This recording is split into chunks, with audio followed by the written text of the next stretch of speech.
好，各位兄弟啊，今天呢，我给大家就是讲一下关于 i3、i-3 的刹车问题、刹车异响问题啊。很多群友因为进了群以后啊，就问我，每次来一个就问一个啊，i3、i-3 的刹车异响问题能否解决？怎么办啊？好焦虑啊！首先，我给大家说一下，关于这个问题，我没有认为它是一种问题，我也没有把它当做一种异响，因为我觉得这个是正常的啊。先给大家听一下声音是怎么样的啊，刹车。是这样子，咯吱的一下啊，咯吱的一下。那么这个问题是首先分析一下啊，它是怎么造成的？它是个什么原理啊？跟大家分析一下。这个原理呢，就是一个重心力的问题啊，重心力向前向后拽的一个造成的问题。它最终会体现在刹车片与刹车盘之间啊，会造成一个滑动。那么这个声音就是刹车片和刹车盘最终停下来的那一瞬间，一个向前力，一个向后力啊，两个力一拉，它出来的一个滑动声音。你说它是问题，它其实不是问题，因为它不会对你的车造成任何损伤，而且不光是 i3、i-3 啊，宝马的别的车型啊也有，我 X7 也有，然后你别的品牌的车也有，普遍存在于德系车，普遍存在于德系车啊，日系车很少。那么这是为什么呢？一，德系车偏重；二，德系车的刹车片和刹车盘的摩擦系数啊，决定了它的特性就是这样。那么，很多人车友跟我说，我看到某音某书啊都在那边做广告，拼命的做广告啊，拼命的说换一套刹车片就好了。他问我有用吗？首先啊，不是完全有用啊，有很多人的反馈是换完了以后还有，或者是刚换完没有，开又有了啊，开又有了。那么这是什么道理啊？我来说说看啊，就是他们刚换完没有，开又有了，还是说到一个摩擦系数的问题。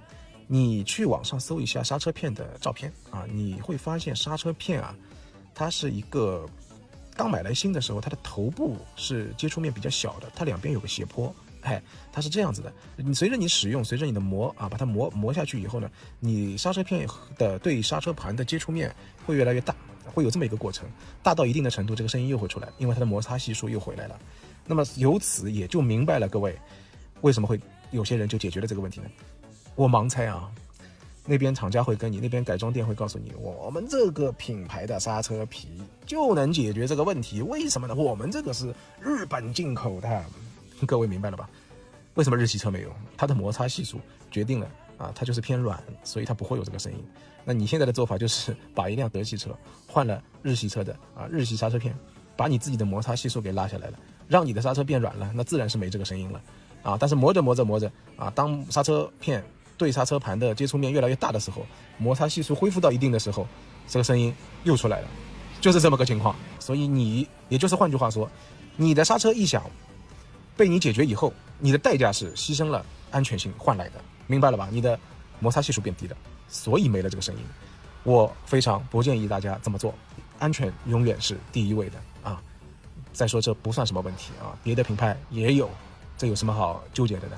我认为大家还是能接受就尽量去接受它啊，这没什么问题，不会对你的车有任何损伤。首先这是宝马 i3、i-3 的刹车所谓异响的一个情况，是这么个情况。然后呢，你去改变了刹车片和刹车盘的摩擦系数以后，那就牵扯到一个你打破了一个原厂设定的平衡。那么我们说到原厂设定的平衡呢，我们延展开来跟大家说一下关于改装这件事情我改装10多年了，跟大家说一句，对普通大众说一句掏心窝的话，性能键能别改你们就别改。我可以理解你的心情，你买了一辆车，非常的有自己的想法我这里想要这样弄，我那里想要那样弄，我想要提升它的这个性能那个性能，我非常理解你，因为我们都是这么过来的弯路已经走过了，我直接跟你说一条直路，就是性能键原厂的能别改就别改，真你们不一定改得好，绝大部分的人你只会越改越糟，你只会打破它的平衡，最后让这辆车不伦不类是这个情况。我理解你们的心情，但是真的劝你们不要这么做。以前油车的话吧，发动机、变速箱缸体内部也好，然后悬挂轮胎、避震等等的排气可以去改。现在呢，电车也简单很多，什么都没了，能被你们改的也就剩下悬挂、轮毂、轮胎了，刹车，所以不要去改这些东西你没有能力把它做得更好。我可以这么跟你说，原厂的数据调教是最完美的原厂工程师那么多人花了那么多的时间，参考了那么多的数据调教出来的车，你认为你能比他改得好吗？不可能啊，不可能。少部分也不是说比他调得好。我们以前改的话，你比如说啊，我要上赛道是我的主要内容，那我就会针对于这一块去做加强性的调教。但是各位要明白一个道理，原厂数据好比是一个五角形的那个平衡啊，如果你把加速这一块拉大，势必会把别的地方缩小。你要明白，这是一个能量守恒定律。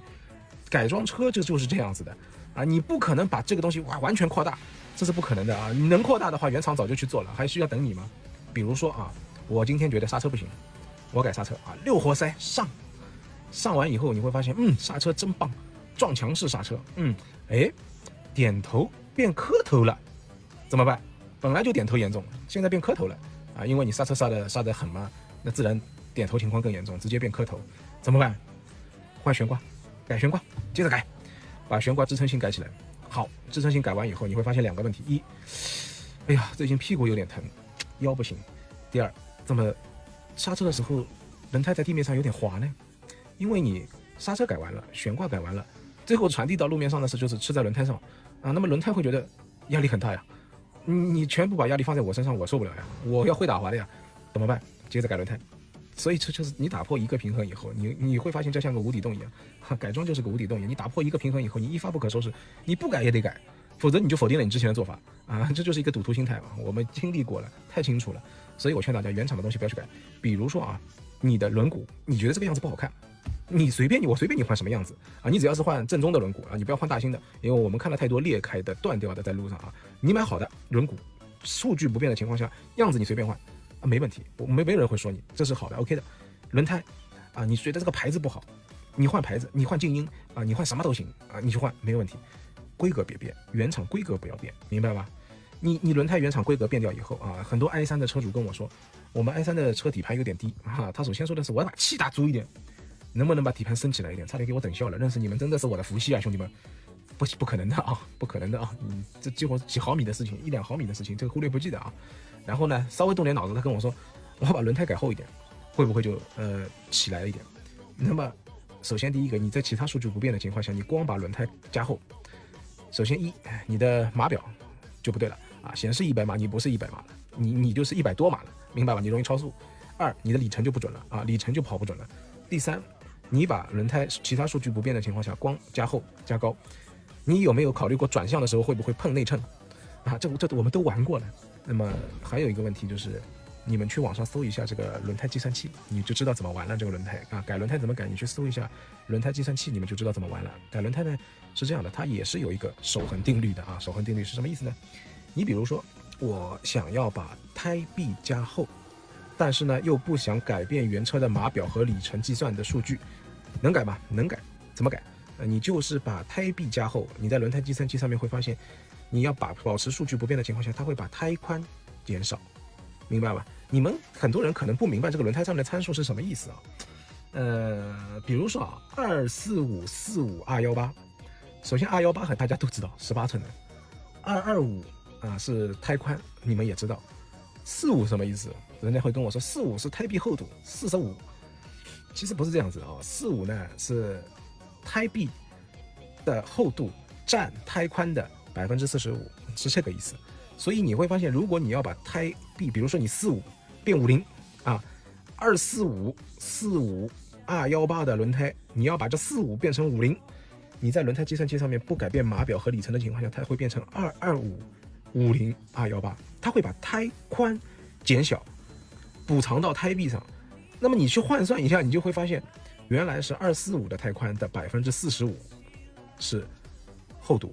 你现在是225的50%是厚度，你去自己乘一下，你会发现毫无区别，你是明白了吧？这没有用的，兄弟们，别去乱改了啊！然后呢，再跟大家就是主要就是说啊，不要去改变它的原厂的调教数据啊，你大概率是越弄越糟的啊！这辆车搞到最后的话，宝马不是宝马，什么马都不是了啊！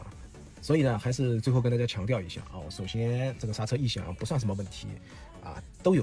别的品牌也有，所以不要去纠结啊！你不要去换刹车片刹车片是牺牲了它的摩擦系数，减低了你的安全性啊，加大了你的刹车距离，换来的你所谓的安静性，我不建议大家这样做啊。然后呢，关于改装，原厂的数据不要去动它啊，性能件不要去动它，外观件中网尾翼啊、反光镜随便改，兄弟们，但是性能件不要去动它，刹车、悬挂啊、避震和轮毂轮胎的规格不要去变啊，品牌你可以去换没关系。